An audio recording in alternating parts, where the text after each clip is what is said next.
So I'm Tim Farewell. I am the head of science at Durham, UK, and really I'm an environmental data scientist, and I like to help people, organizations, governments understand how the environment, how the world impacts on the things we build in it, be that houses or infrastructure. This built environment responds to the natural world and the changes in that world. So that's what I do. I model those changes and the impacts from that. Brilliant. So we're really pleased to have Tim with us today. So I'm going to ask him a few questions, and he's kindly agreed to spare us some time to give his response. So let's start with question one. So given the current extraordinary temperatures, Tim, that we're experiencing here in the UK, what problems do dry summer ground conditions create for buildings? Oh, yeah. I mean, if we're just looking at the ground conditions, those are often more hidden, right? So the last couple of days where we had temperatures up to, I don't know what it was with you, but in my part of the country, we were seeing temperatures of 39 degrees, sorry.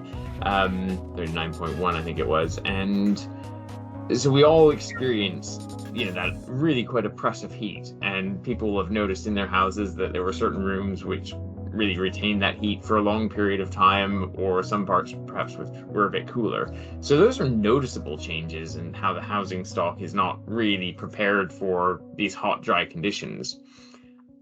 But hidden underneath the ground, there are changes going on in terms of how that house responds to the drying soil. And particularly if you have a clay-rich soil. So clay, you can imagine it a bit like a stack of dinner plates, that when it's wet, water gets between them, and those plates can get further apart. Right. Yeah, like imagine a lot of food on the plates and stacked. But as they lose that water, that food's removed, and those plates stack back down. And so clay soils can shrink quite a lot when they lose water in the summer months.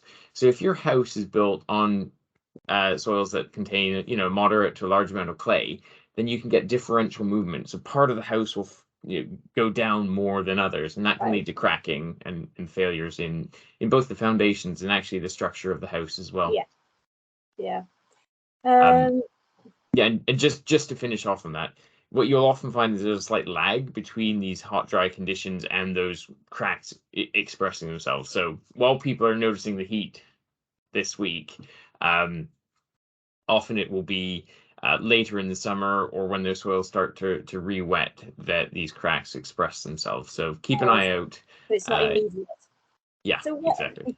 What kind of period of time would you expect them to reveal themselves once the weather changes? Well, that's a good question. Often there's a lag time because people don't notice them until they come back from their summer holidays and they see something a bit different. So there's a lag both in when the crack occurred, but also when people notice it. So there's often a peak in claims being reported in the late summer and early autumn months. Right. Thank you for that. So I'll move on to question 2 now. So is it right to think that it's not just unusually dry or wet conditions that can cause problems, but also changes in ground conditions from dry to wet and vice versa can be just as problematical, if not even more so? Yeah, absolutely. Yeah, that's absolutely right. What infrastructure doesn't like, what houses don't like is change, right? If you had a completely stable environment where the soils were always completely dry or always fully wetted up to what we call field capacity, where the soils hold all that water, that's not really a problem. It's just the changes, right? So when you have either temperature fluctuations and you get expansion and contraction in the size of the infrastructure or the house, that causes problems. And as we spoke about previously, once you get those changes in soil moisture, the volume will change with that, and that can lead to impact. So yeah, you're right. It's the changes more than the absolutes in terms of damage to houses and infrastructure that's more important. So it's the impact of change from one state to another. Yeah, exactly. Now, obviously, temperature, the extremes are an issue as well. So as we saw earlier this week, Yeah. when we have those incredibly high temperatures, it does lead to issues where you have softening of materials, certain thresholds are passed. They will have a physical impact either on the house or the infrastructure, absolutely. And similarly in the winter, if it gets so cold, then we get pipe failures. But in terms of the ground, it's that change that's really quite problematic. So it's a longer term issue. So I mean, it can affect the surrounding area potentially for weeks, months to come, maybe, or. Yeah, absolutely. Because if we look at soil moisture and how it changes through the year, the soils will be wet in the winter, and then in the summer they dry out. So we call that a kind of increasing soil moisture deficit. And then in the autumn, that peak will dry down as we get the rain coming in. So it's this balance between evapotranspiration, so how much the plants are sucking water out of the ground, and then rainfall as well. Right. So, to what extent do you think modern construction techniques are taking into account this climate change? What sort of things might developers be putting, into place to address these issues? Okay, if I can speak quite personally on this one, I don't think they're doing nearly enough. Now, I do know a number of the large home builders, and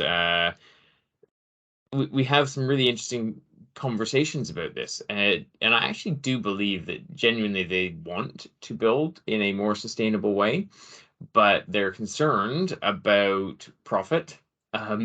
And the fact that if they make a move to building in a more climate resilient, lower carbon way, they will actually not make as much money as their competitors, right? Right. So almost what they're asking for, but probably lobbying against, is the government to bring in really strict controls and go, actually, no, you have to build in a net zero way. You cannot have 40% of the carbon emissions of a house going into foundation design, which is literally pouring concrete into the ground. That's absolutely unsustainable. There are other simple innovations that we could bring into the construction of new houses. Solar shading. Integrating a water butt. This is like, it'll cost about 10 pounds per house to do this, to make it part of the property that we capture rainwater. Because when we look at some of the key costs that we're going to have in the future, it will be water this time of year. There will be much less of it in the system, and there'll be more failures on the network. So we're going to need to capture the water when it does fall. So I don't think that home builders are doing nearly enough. There were some houses which were being built just up the hill, and we went to look around them, and there were still gas boilers being installed. And I know that's being addressed now, but you're just like, come on, really?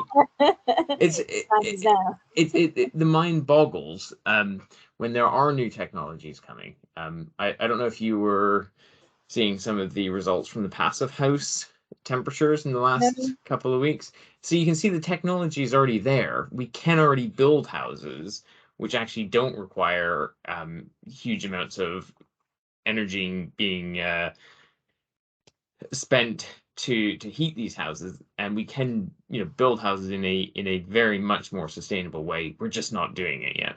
Right. Okay. What kind of technologies are you talking about? And is the energy being reused in a certain way, or maintained at a certain level, or? Yeah, and it's through really good insulation.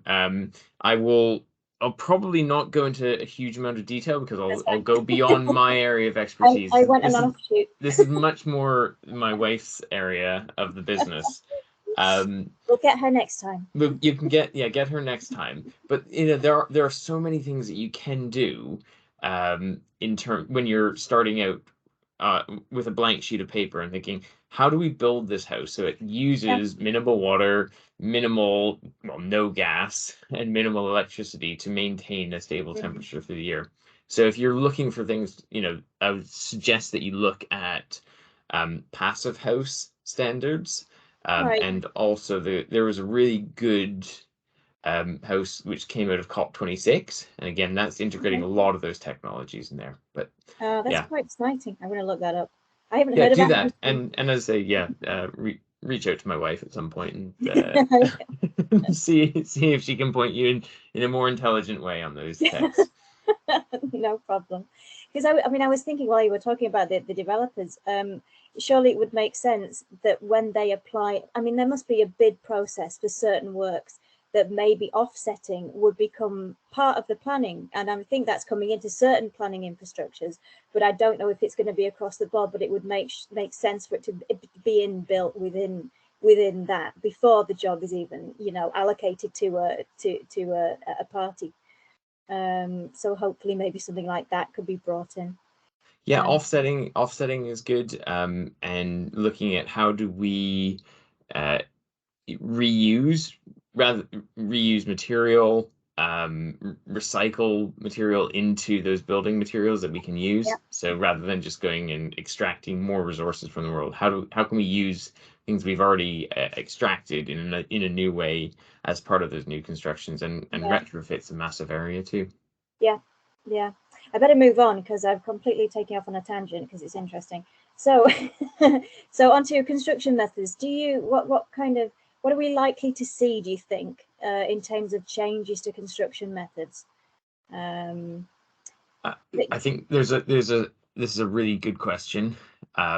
If I could be in charge of bringing one change through, it just changing one thing in the house and nothing else, it would be looking at innovative foundation designs, because at the moment, as I said, the standard design still is a trench fill. So you dig a big pit and fill it with concrete, and concrete has a huge carbon cost to it. So if we could move that to a default engineered solution with pile and beam, very much lower carbon. But if we did that across the whole industry, it became the standard. The costs would come right down, and the carbon costs would go right down as well. So that would be one thing I would do. And then again, I would direct you to Passive House or the COP26 house. And there's so many new technologies coming out, and we just need to make them standard. Yeah, absolutely. Like, for example, another easy win, let's put solar panels on every house. Yeah, I know. Let's orient houses in a way that they capture that sun. It's a case of building in a sympathetic way with the landscape that we're living, so as to provide shading, make that easy to do, and build it into the well. design in the first place. Yeah. Okay, so what advice would you give to a buyer of a new property when looking at a site or property type, given your knowledge of climate change? A number of things. I would say make sure you're buying a report that looks at the ground conditions and the environmental conditions, flood risks, and make sure when you're looking at those reports that they capture both the risks today, but also how they are going into the future. So you can get those from Durham. We produce those. Other companies do as well, but I would just suggest that make sure you get a report that looks at the risks now and how they're going to change.